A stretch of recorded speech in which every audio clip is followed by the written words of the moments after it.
And in today's video, we're going to be taking a look at why this is such a good value proposition. But before we review the watch and get into some specs, let's take a look at why the Royal Oak design is so sought after by watch enthusiasts. In Basel, Switzerland, 1972, at the annual Swiss watch show, the Royal Oak was revealed. With its daring original design, it was a huge hit and has since become an icon of the watch industry. Its luxury finish and exclusivity means that this watch fetches a pretty penny, often selling for around £25,000. Gerald Genta designed this beautiful watch and was at the time one of the best and most sought after designers in the world. Anything he touched turned to gold. He found inspiration for the Royal Oak from a traditional diver's helmet. The daring design saw an octagonal shape with screws holding down the glass around the bezel. This dial was a thing of beauty, looking so elegant and rugged at the same time. The only problem was, even at its release, it was incredibly expensive, which meant general watch enthusiasts were priced out, costing over 10 times that of a Rolex Submariner at the time. So lovers of the watch could only do one thing: sit and admire. Unlikely to ever own the watch, let alone touch the masterpiece. Fast forward 40 years and watch manufacturing has now advanced substantially. Chinese factories can produce look-alike watches at an incredibly affordable price. Almost every iconic watch now has a Chinese homage, capitalizing on the industry, design and culture built around these iconic watches.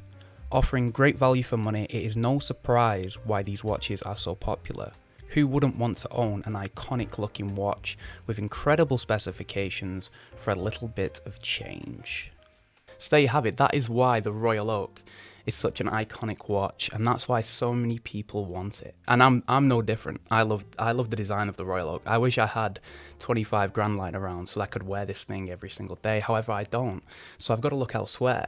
And luckily for me, there are places in China that are producing very high spec watches that still kind of scratch that itch for a fraction of the price of the premium product itself. So before we jump into the actual review, let's take a quick look at some of the dimensions of the watch and let's see how it wears on wrist. Okay, so let's take a little bit of a closer look at the watch then. So it has around a 12mm depth. It's about 42mm in diameter. The lug-to-lug is about 48.5. However, it does protrude with those end links, but it does wear really, really well. Don't worry about the lug-to-lug distance here. Even though it is really high at 56, don't worry, it wears really well. The bracelet starts at about 27mm, tapers down to around 18mm. And there it is on wrist. Even on my 6.5-inch wrist, it does wear really well.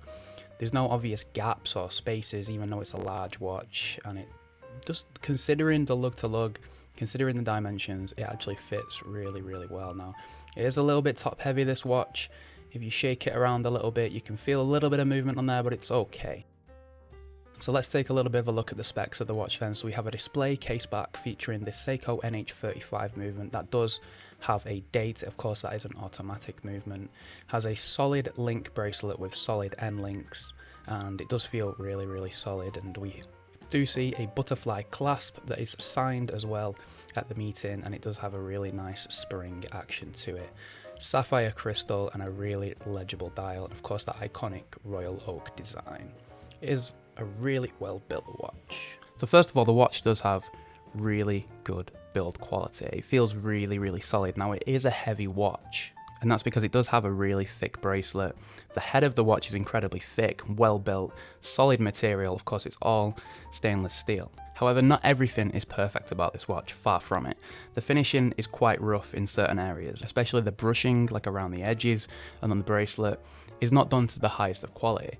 Again, this is something that you would expect for this sort of price. And considering that the Audemars Piguet Royal Oak is such an elegant watch, you know, chamfered edges, curvature, this watch doesn't quite have all of that. It's quite rough and ready. It's got sharp edges. The bracelet is quite flat and catches the light well, but doesn't give that overall elegant look that you're probably looking for when you like the Royal Oak. But that doesn't mean it's trash. It doesn't mean that, you know, it's not a good replica, it's not a good homage to the Royal Oak. It just means that it's a little bit different. It's actually changing the way the Royal Oak is. And although this aesthetic wouldn't be for everybody, it's definitely for some people out there. If you're a smaller guy, this design probably won't be for you. It's a little bit too edgy, a little bit too rugged.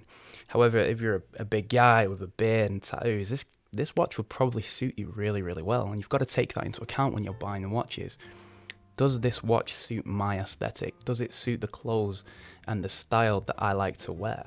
And I think this somewhat does suit my style, not to like the utmost perfection, but it suits it pretty well, and I really enjoy wearing this watch. And even though it is 42mm and it's actually quite a large and heavy watch, it still wears really well on my 6.5-inch wrist. So, would I recommend this watch to people? Yeah, of course. The price is fantastic. I think I paid something like £67 for this, and it's even cheaper now. And for the price, you're getting a fantastic watch.